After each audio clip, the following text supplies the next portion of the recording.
cô gái miền quê ra đi cứu nước, mái tóc xanh xanh tuổi trắng tròn, bàn tay em phá đá mở đường, gian khó phải đuổi nhưng em tiến bước.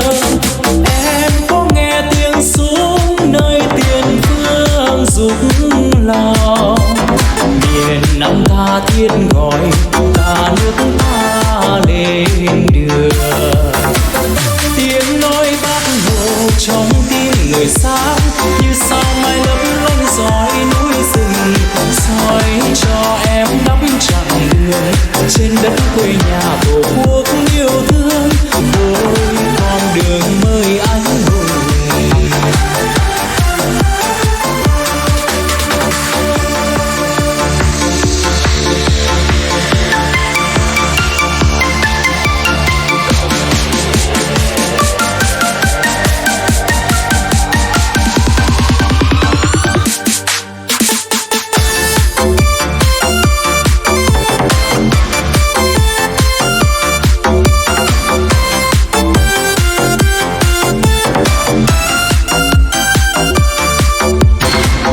Đêm đã về khuya sương rơi ướt áo, tiếng hát em vẫn vọng núi rừng, mặc bóng rơi pháo sáng mịt mùng, em vẫn mở đường để xe đi tới. Yêu biết bao cô gái đêm ngày vui mở đường, rừng trăm hoa thắm nở chẳng có hoa nào bằng. Em đi san rừng, em đi bản núi, em như con suối nước chảy không ngừng. Em đang bước tiếp chặng đường theo những anh hùng của quốc yêu thương, góp công cùng chiến thắng thù, góp công cùng tiền phương chiến thắng thù.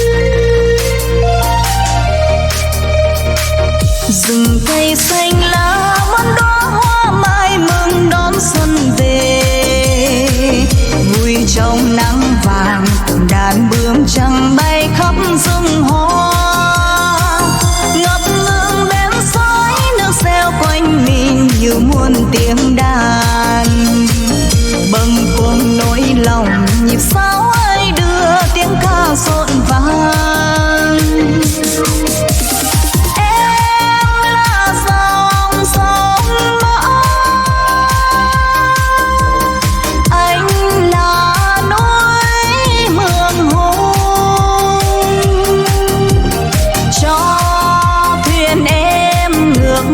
Dòng gió đưa em về núi, em hãy về bên suối, đợi anh ở bên khuôn, anh làm nó lòng mường, em làm vui ấm bàn. Rừng hoa với chim ca vui tưng bừng, rồi nước trong xanh soi bóng anh và bóng em, bên nhau cùng sống vui êm đềm cùng núi rừng, đất nước hòa bình hạnh phúc ta như mùa xuân. Rừng hoa với chim ca vui tưng bừng, rồi nước trong xanh soi bóng anh và bóng em, bên nhau cùng sống vui êm đềm cùng núi rừng, đất nước hòa bình hạnh phúc ta như mùa xuân.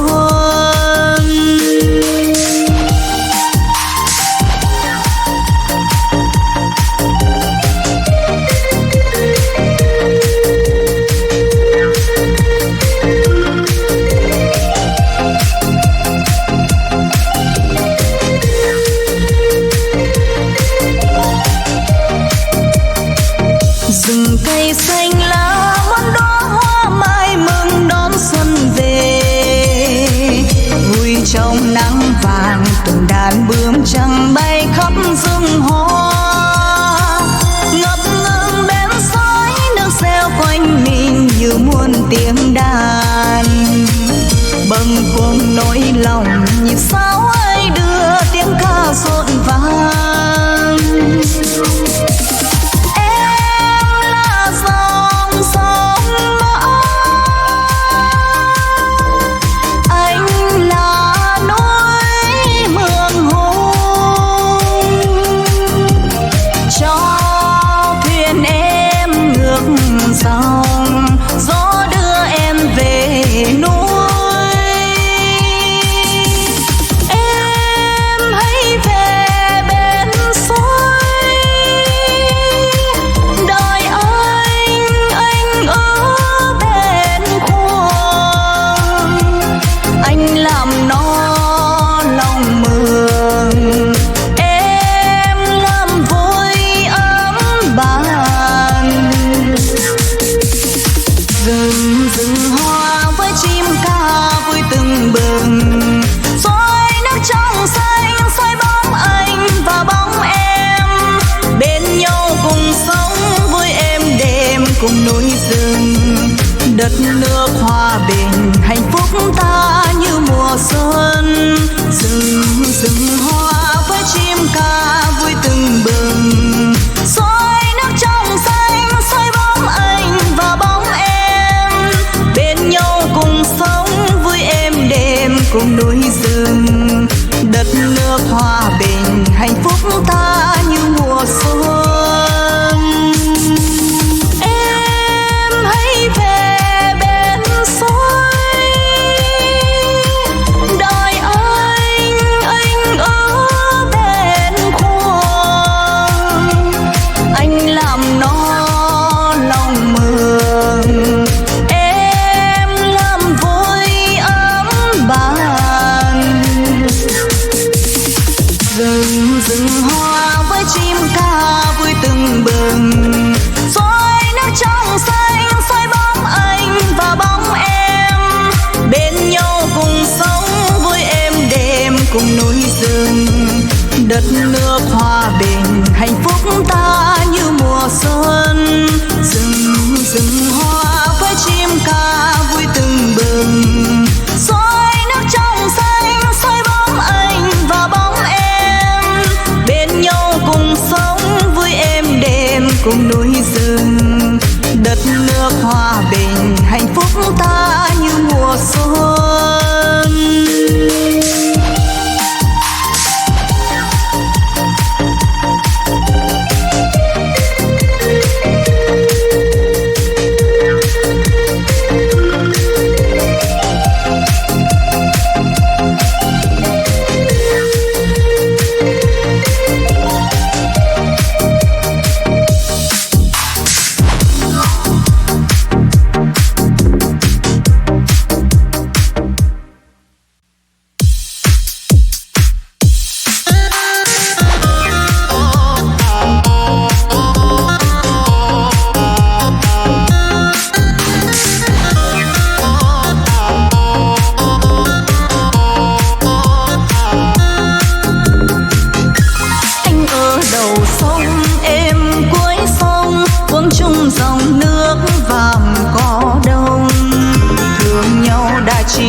Chưa ngày gặp lại nhớ mênh mông.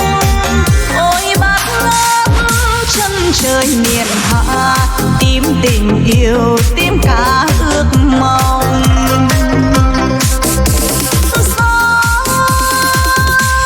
Gió nhớ thương ai mà lay bờ lá, để bìm kêu con nước lớn nước dòng. Đất quê ta xanh xanh triền lá, dắt nhảy vào lá hoa rừng trông. Nước quê ta dập dành tôm cá, dắt lội vào nước rừng thành đông. Anh ở đầu sông em cuối sông, uống chung dòng nước vàm cỏ đông. Thương nhau ta hẹn trong mùa tới, em đón anh về thỏa chờ mong. Em đón anh về thỏa chờ mong.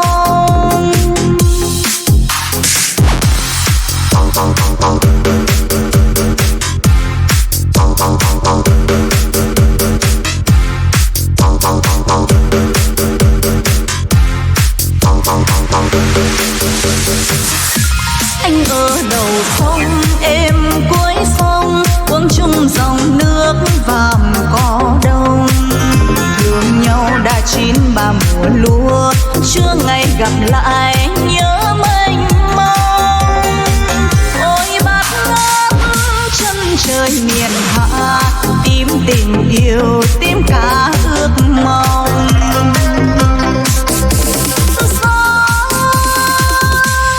Gió nhớ thương ơi mà lay bờ lá, để bìm kêu con nước lớn nước dòng. Đất quê ta xanh xanh chia lá, dắt nhảy vào lá hoa rừng trôm. Nước quê ta dập dành tôm cá, giặc lội vào nước dâng thành đông. Anh ở đầu sông em cuối sông, uống chung dòng nước vàm cỏ đông. Thương nhau ta hẹn trong mùa tới, em đón anh về thỏa chờ mong. Em đón anh về thỏa chờ mong.